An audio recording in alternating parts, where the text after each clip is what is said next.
सुंदरनगर में क्लासेस क्यों स्टार्ट नहीं होगी? क्यों आपने मौका दे दिया MLSM कॉलेज की मैनेजमेंट को ये बोलने को कि 2020 से बिल्डिंग खाली और हमें दे दी जाए? वो यूनिवर्सिटी के सो कॉल्ड सीनियर लोग जो हैं उन्होंने बच्चों को काफ़ी हद तक एक तरह से आप कह सकते हैं कि फीड किया, प्रोवोक किया कि आप यहाँ से हम नहीं जाना चाहते। तो ये इंटरनल पॉलिटिक्स भी यूनिवर्सिटी की उसको थोड़ा सा नेगेटिव कर रही है। But you are the best जज। आप इंटरनल पॉलिटिक्स कहते हैं तो मुझे लगता है कि कहीं ऐसा ना हो कि आपसी विवादों के बीच में बच्चों का नुकसान हो जाए। नहीं, बच्चों का नुकसान तो बच्चे तो बिल्कुल इनर्ट होते हैं, उनको जैसा आप फीड करेंगे वो वैसा काम करते हैं, और जब वो नेगेटिव काम करें तो उसके पीछे कोई ना कोई ज़रूर है। मेरा मानना यही है कि ये छोटी जो ओछी हरकतें हैं इनसे लोगों को बाहर जाना चाहिए। They should not use the student against this system, because students को पता ही नहीं है वो क्या कर रहे हैं। तो आपको लगता है कि वो लोग शरारत करते हैं और यूनिवर्सिटी के लिए नुकसान पहुंचा रहे हैं? नुकसान हो गया, आप देख रहे हैं, मैं थोड़ी बोल रहा हूँ, ये पब्लिक बोल रही है। आज तो ही लोग अपना दिमाग चला सकते हैं जो कि सिस्टम के एंटी हैं, जो कि नेगेटिव पेयर कर पाए। तो आप कैसे उम्मीद करते हैं सरकार से? देखो, नए कोर्सेज ये शुरू नहीं कर रहे हैं सरकार, नए कोर्सेज तो अभी हम प्रपोजल भेज रहे हैं रिक्रूटमेंट्स नहीं और हो रहे, रिजल्ट्स नहीं निकल रहे। मुझे इस सरकार से आप उम्मीद करते हैं कि ये आपको जगह देंगे ऊपर पासा में? नहीं। द न्यूज़ रडार में आप सभी का स्वागत है। मैं हूं मुनीस सूद और आज मेरे साथ मौजूद हैं सरदार पटेल यूनिवर्सिटी के vice chancellor professor Lalit Awasthi. Professor Lalit Awasthi से हम बातचीत करने आए हैं। वो मुद्दा वही है कि क्या सरदार पटेल यूनिवर्सिटी रहेगी या फिर खत्म हो जाएगी। तो चलिए, स्वागत है सर आपका द न्यूज़ रडार में। Thank you Manishi. सर, आपने ज्वाइन किया तो हमें लगता था कि अब एक मुखिया जो है सरदार पटेल यूनिवर्सिटी को मिल गया है और अब चीज़ें जो हैं अब ऑन ट्रैक आ जाएंगी। लेकिन एक बार फिर वही बातें फिर हवा में आ गई हैं या फिर राजनीतिक गलियारों में है या लोगों की चर्चाओं का विषय है कि क्या सरदार पटेल यूनिवर्सिटी पर संकट के बादल अभी छाए रहेंगे या ये कभी ख़त्म भी होंगे। अब हाल ही के एग्जाम्पल पे आज जिस बात के लिए हम आपके पास बैठे हैं उस बात उसी लिए कि देखिए एक बिल्डिंग भी अब हमारे हाथ से निकल गई जो सुंदरनगर की बिल्डिंग थी। तो ये क्या चल रहा है? मतलब मनीषी, इसमें मेरा व्यू ऐसा है कि एक रिजाइनमेंट जो थी वो MLSM कॉलेज की तरफ से गई गवर्नमेंट को। तो गवर्नमेंट ने डायरेक्टर हायर एजुकेशन को कहा कि आप एक मीटिंग करें। उसमें MLSM के रिप्रेजेंटेटिव गए, हमारे यहाँ से रिप्रेजेंटेटिव गए और 5 अक्टूबर को वो मीटिंग शिमला में हुई। उस मीटिंग में कुछ ऐसा इन्होंने देखा कि हम उसमें उसको एग्जामिनेशन के लिए यूज़ कर रहे हैं बिल्डिंग को, और इनकी तरफ से ये भी रहा, उसमें उन मिनट्स में लिखा है कि आप इसको एडमिनिस्ट्रेटिव चीज़ों के लिए और एग्जामिनेशन के लिए यूज़ करें, जो उसके मिनट्स आए। और बाकी का जो पोर्शन है भाई, अगर MLSM को मतलब हो सकता है ट्रांसफ़र या जो भी उसका लैंग्वेज है उसका। तो उसके बाद मेरे यहाँ से जो रिप्रेजेंटेटिव गए थे उस टाइम के जो रजिस्ट्रार थे और उनके साथ डीन PND, तो उन्होंने फिर आकर के जब मैंने वो मिनट्स उनको दिए, मैंने कहा ये क्या है, तो उन्होंने कहा कि जी ऐसा वहाँ मीटिंग में डिस्कस नहीं हुआ था। तो फिर उसके रिप्लाई में हमने एक लेटर गवर्नमेंट को लिखा है, सेक्रेटरी साहब को लिखा है। वो उस लेटर का कोई हमारी डीलिंग या जवाब नहीं हुआ। अब भी जो लेटर आया है उस लेटर में भी रेफरेंस उस मीटिंग का है। तो उस मीटिंग के जो मिनट्स हैं उनसे हम लोग इत्फाक नहीं रखते हैं, क्योंकि उसमें ऐसा नहीं हुआ कि मिनट्स पहले सर्कुलेट हुए, हमारे कमेंट्स लिए गए, तो वो मिनट्स एक तरफ से डायरेक्टर हायर एजुकेशन ने कर दिए थे। उसके ऊपर हमारी रिप्रेजेंटेशन सेक्रेटरी साहब के पास अभी पेंडिंग है कि जो हमारी उसमें ऑब्जर्वेशन थी, जो लिमिटेशन थी, वो हमने गवर्नमेंट को लिखी हैं। इन द मीन टाइम मुझे लगता है या तो वो मिनट्स कहीं हुए होंगे या डायरेक्टर साहब, या आई डोंट नो अंदर क्या था। उसके बाद फिर उसी लेटर का रेफरेंस ये कल जो लेटर आया उसमें है कि जी इस लेटर को उस मीटिंग का रेफरेंस है, और उसके बाद लिखा गया कि इसको बिल्डिंग को आप ट्रांसफ़र कर दें। तो मुझे लगता है कहीं या तो वो मिनट्स कहीं परस्यू हुए या क्या हुआ, आई डोंट नो। ये तो काफ़ी बड़ा मुद्दा है कि आप इतनी बड़ी बिल्डिंग किसी को ट्रांसफ़र करनी, तो मुझे नहीं लगता कि ये उन मिनट्स के बेसिस पे कुछ ऐसा आपको डिसीजन लगता है ले। कि गलती कहीं पे कहीं हुई है, मतलब हाँ, पेपर मुझे वर्क में मुझे कहीं इशू है, मुझे ऐसा और लगता है। और आप इस केस को फाइट करेंगे सरकार के हाँ, साथ? हम लोग इसको रिप्रेजेंटेशन अपनी भेज रहे हैं, क्योंकि हमारी जो पहले वाली लेटर है वो भी अभी पेंडिंग है, उसका रिप्लाई नहीं आया। अब हम सिर्फ यही लिखने वाले हैं कि वो जो उस दिन डिस्कस हुआ था और उसमें लिखा था कि आप एग्जामिनेशन को यूज़ करेंगे, एडमिनिस्ट्रेटिव के लिए यूज़ करेंगे, जो कि ट्राई पार्टी मीटिंग हुई, जिसमें MLSM भी था, जिसमें सरदार पटेल भी थी और डायरेक्टर हायर एजुकेशन भी थे।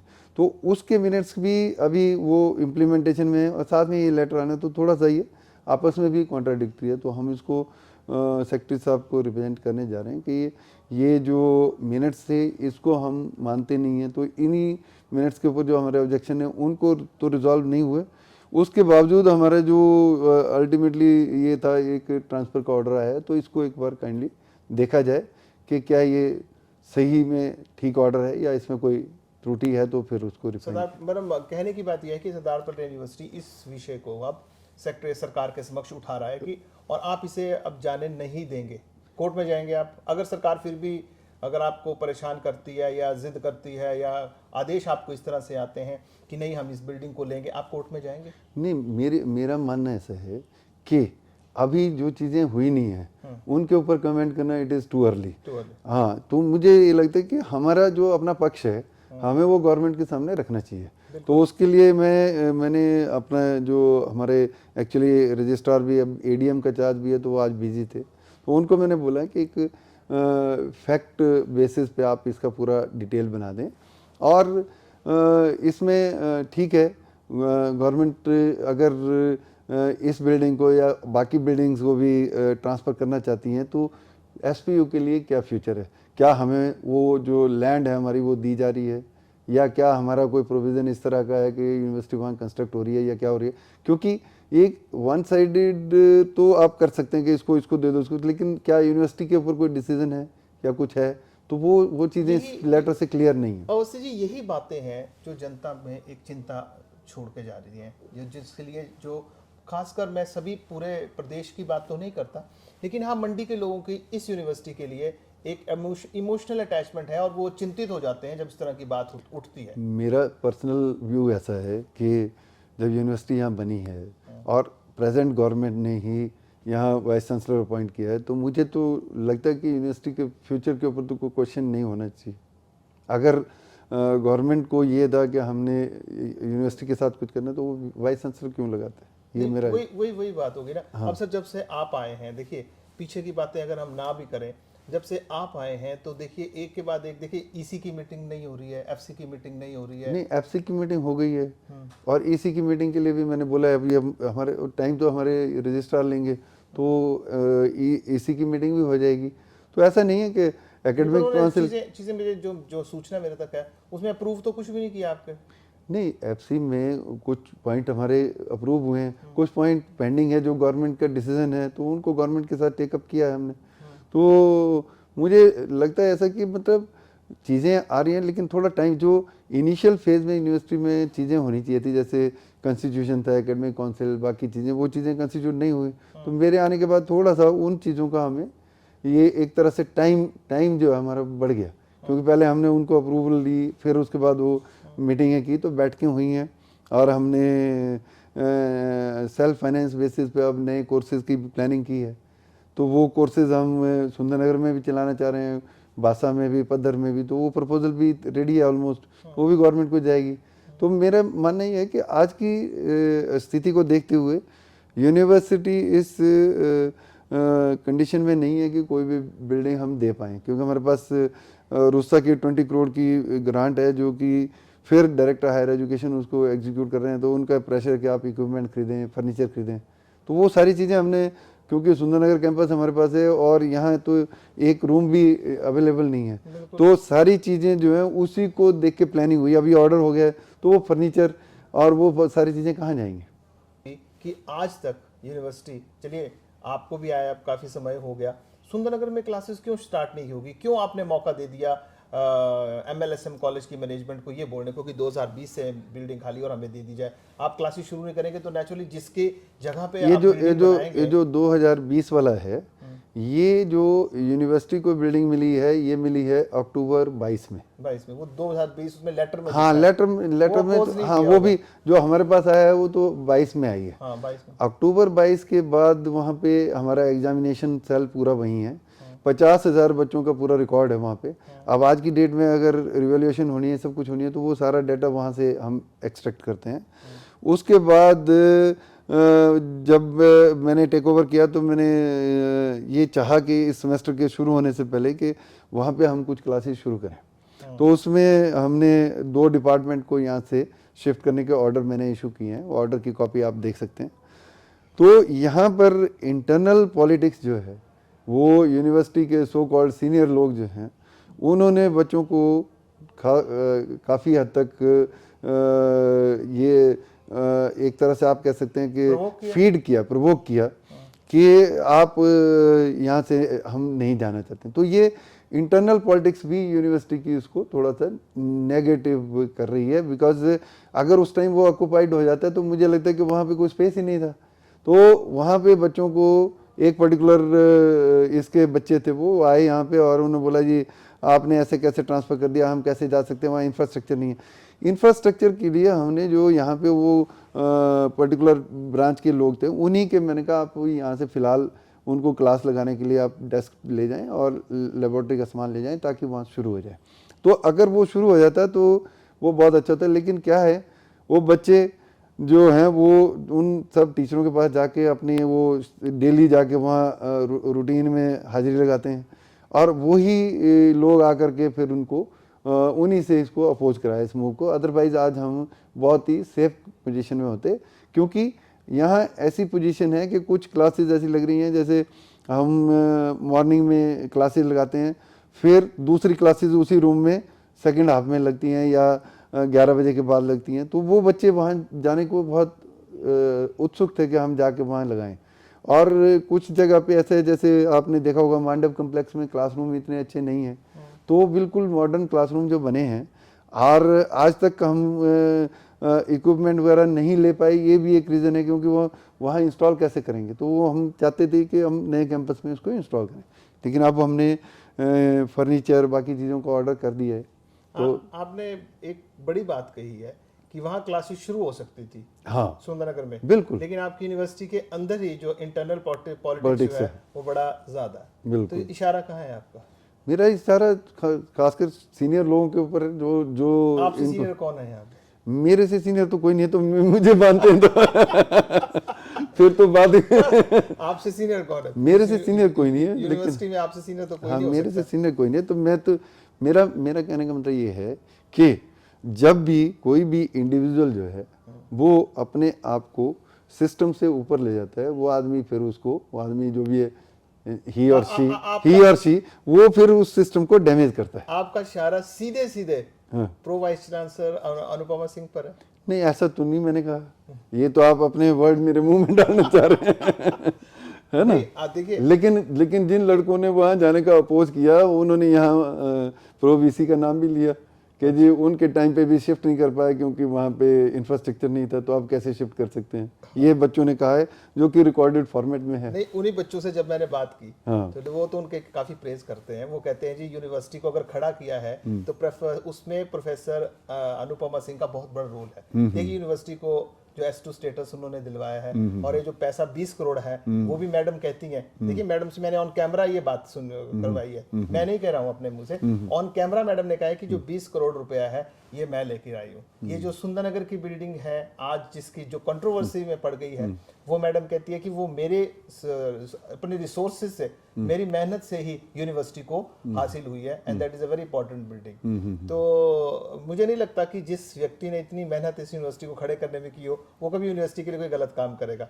बाकी यू आर द बेस्ट जज। आप इंटरनल पॉलिटिक्स कहते हैं, तो मुझे लगता है कि कहीं ऐसा ना हो कि आपसी विवादों के बीच में बच्चों का नुकसान हो जाए। नहीं, बच्चों का नुकसान तो, बच्चे तो बिल्कुल इनर्ट होते हैं, उनको जैसा आप फीड करेंगे वो वैसा काम करते हैं, और जब वो नेगेटिव काम करें तो उसके पीछे कोई ना कोई ज़रूर ये तो आपको मानना ही चाहिए, बिल्कुल। क्योंकि बच्चों का ऐसा दिमाग नहीं है कि उनको जाने नहीं जाने से क्लासेस सुंदरनगर में लगे, मंडी में लगे, बच्चों को क्या है उससे, बिल्कुल फैकल्टी को है। बिल्कुल। तो फैकल्टी भी उसमें इन्वॉल्व हो सकती है, जो टीचिंग फैकल्टी है ना। बाकी मेरा सिर्फ ये मानना है कि मैंने इससे पहले भी कम से कम 7-8 संस्थानों में कंट्रीब्यूट किया, लेकिन ये कहना कि मैंने एक संस्थान बना दिया तो वो गलत होगा। मैं उस क्रेडिट को नहीं लेता हूँ। हमारी NIT जालंधर थी, उसका NIRF रैंकिंग 113 था, और जब मैं आया तो वो टॉप 50 में थी। तो हाँ, मैंने चेंजेस की, लेकिन एक संस्थान को बनाने में कई लोगों का योगदान होता है। तो मैं जो वर्ड है उससे मैं तो परहेज करता हूँ। अच्छा। I don't take any credit for myself. Okay. यहाँ भी मैं अपनी पूरी कोशिश कर रहा हूँ कि ये यूनिवर्सिटी बने, क्योंकि it happen to be a university in my own state, own district, और मैं चाहता हूँ कि इसका फ्यूचर ब्राइट हो, और इसके लिए जो भी संभव है वो करूँगा। लेकिन मेरा मानना यही है कि ये छोटी जो ओछी हरकतें हैं, इनसे लोगों को बाज आना चाहिए। They should not use the student against this system, because students को ये पता ही नहीं है वो क्या कर रहे हैं। बच्चे जो होते हैं वो इनर्ट होते हैं, उनको ये पता नहीं है कि वो क्या कर रहे हैं। उससे इतना बड़ा डैमेज अगर आज वो बच्चा होता है यहाँ पे, तो वो रिपेंट करता कि मैंने ऐसा क्यों किया, इजंट इट। और वो फिर जाके वो सो कॉल्ड उनके साथ जा करके शाम को मीटिंग करते हैं, टीचर्स भी और आपके जो भी लोग इन्वॉल्व हैं, जो भी आप कहते हैं जो पॉलिटिकली मोटिवेटेड हैं, जो हाँ। लोग, वो तो उनसे फिर हाँ, फिर आपको लगता है कि वो लोग शरारत करते हैं और यूनिवर्सिटी के लिए नुकसान पहुंचा रहे हैं? नुकसान हो गया, आप देख रहे हैं, मैं थोड़ी बोल रहा हूँ, ये पब्लिक बोल रही है आज। ये नुकसान, अगर उन्होंने वो ऑर्डर इंप्लीमेंट होने दिया होता तो इस सेमेस्टर की क्लासेस वहाँ चल रही होती, और वहाँ पर 2 डिपार्टमेंट फुल फ्लैश्ड होते, तो वहाँ एक रूम भी खाली नहीं होता। आज तो उसको मैं नहीं कह रहा हूँ, यूनिवर्सिटी के लोग कह रहे हैं कि अगर उस दिन ये रिजाइन ये बच्चों को ऐसे यूज नहीं किया होता। उस दिन मैंने कुछ बच्चों से बातचीत की थी, उनका ये मानना था कि जी हमें बोल रहे थे कि आप वहां जाओ, और यहाँ से फर्नीचर ले जा रहे थे। तो उसमें क्या प्रॉब्लम है, आप बताएं। मैंने कहा, अगर यहाँ पर कंजस्टेड है, कैसे लगनी नहीं, यहाँ पे जो कंजस्टेड है जगह है, वहां पे जाके खुले रूम में बैठते, है ना, और वो क्लासेस शुरू हो जाती, फर्नीचर तो आ ही जाना था।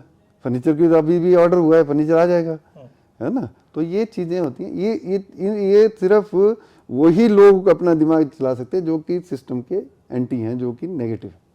नहीं अवस्थी जी, चलिए उन लोगों से भी आपको ही लड़ना है।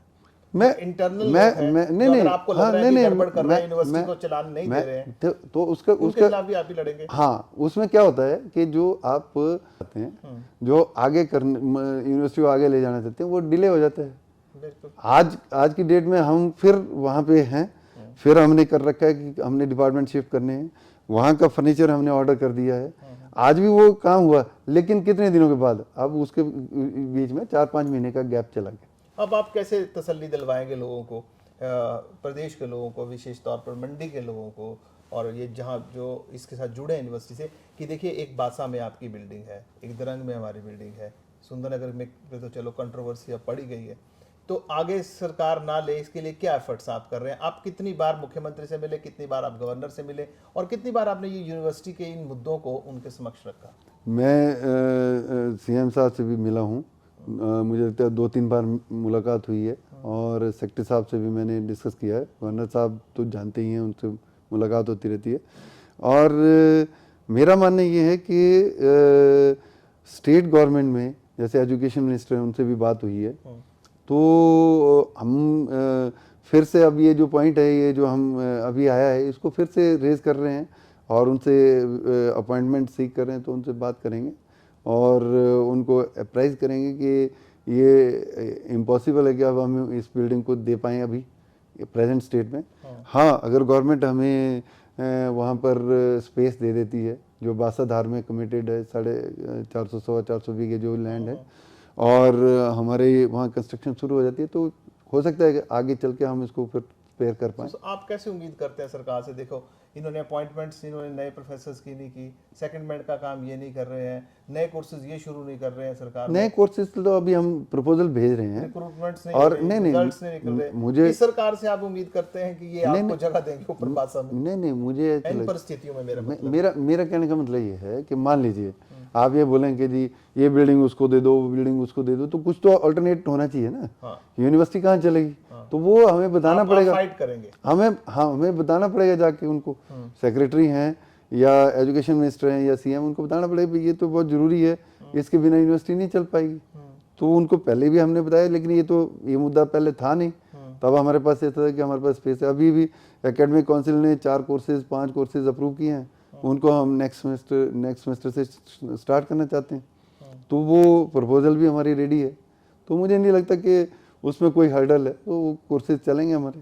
ये जो आपने फर्स्ट कन्वोकेशन की थी कुछ महीने पहले, 1-2 महीने पहले, वो भी एक चर्चा के घेरे में इसलिए रही की थी कि जो आपने वो जितने भी आपने वो सम्मान लोगों को दिए, बच्चों को दिया, वो कहते हैं अब वो वैलिड ही नहीं हो सकता क्योंकि ईसी से अप्रूव, ईसी में मीटिंग नहीं हुई और अप्रूव नहीं हुआ। ऐसा है कुछ? वो तो ईसी से अप्रूव्ड है सारा, ईसी से नहीं, मतलब वो ईसी अगर नहीं होती है तो ईसी की power is vested on the chairman of the EC and vice chancellor is the chairman of the EC, तो उसमें कोई प्रॉब्लम नहीं है। तो प्रावधान फाइल पे सारी अप्रूवल्स हैं, और वो ऐसा सभी जगह होता है, यहाँ की बात नहीं है। किसी भी यूनिवर्सिटी में, किसी भी इंस्टीट्यूट ऑफ नेशनल इंपॉर्टेंस में अगर ईसी या एकेडमिक काउंसिल की मीटिंग नहीं हुई है तो वो वीसी से अप्रूवल हो जाती है और उसके बाद में उनको रेटिफाई हो जाता है, तो कोई प्रॉब्लम नहीं है। सर ऐसी भी अफवाहें आप देखिए ना, पहले अफवाह होती है, फिर वो हमें एक दिन पता चलता है कि ये बात तो सत्य होगी। अब ये अफवाह भी हो रही है कि कुल्लू और लाहौल स्पीति के जो कॉलेजेस हैं उनको भी यहाँ से डीएफिलिएट किया जा रहा है, उनको निकाला जा रहा है बाहर और उस एसपीयू में डाल रहे हैं, और कह रहे हैं कि कुछ बीएड कॉलेजेस को भी डाल रहे हैं वहाँ पे। फिर ऐसा तो नहीं हो जाएगा कि एक दिन एसपीयू के पास कुछ भी नहीं रहेगा? देखो, मैंने तो सुना नहीं मनीष कि ये सारी चीज़ें मेरे नॉलेज ध्यान में नहीं है, और अगर ऐसा कुछ होता है, मैंने फिर एक चीज़ को मैं बार बार करता हूँ, वो बात यही है कि आपको अपनी यूनिवर्सिटी की क्वालिटी को रेज करना है। अभी आपने रिसेंटली देखा होगा कि यूनिवर्सिटी ने बीएड की एडमिशन इतनी फ्लॉलेसली की कि जो कॉलेज हमारे से बाहर चले गए हैं उनका भी इनपुट आया हमारे जो कोऑर्डिनेटर थे एडमिशन के, कि जी हम चाहते हैं कि हम वापस आ जाएं एसपीयू में। ये तो आपको अपनी रैंकिंग, अपनी रेटिंग, अपनी क्वालिटी खुद ही सुधारनी पड़ेगी, है ना। अभी तो चलो ये है, लेकिन अगर विलिंगनेस है लोगों की तो फिर आपको दिखेगा कि नहीं यहाँ पे अच्छा हो रहा है तो वहाँ जाना चाहिए हमें, ठीक है। तो क्वालिटी के ऊपर काम कर रहे हैं। अभी भी हमने एक नेक एक्रेडिटेशन पे एक वर्कशॉप कराई है और लोगों को मैं सेंसिटाइज कर रहा हूँ। तो आगे हम 25 में एलिजिबल होंगे नेक के लिए, तो हम नेक के लिए अप्लाई करेंगे। एटलीस्ट लोगों को पता चलना चाहिए कि हमें किन पैरामीटर में इम्प्रूवमेंट करनी है ताकि हमारी यूनिवर्सिटी नेशनल इंटरनेशनल रैंकिंग में आए। ठीक है अवस्थी जी, आपने हमें समय दिया, हमसे बात की, इसके लिए बहुत बहुत धन्यवाद। Thank you.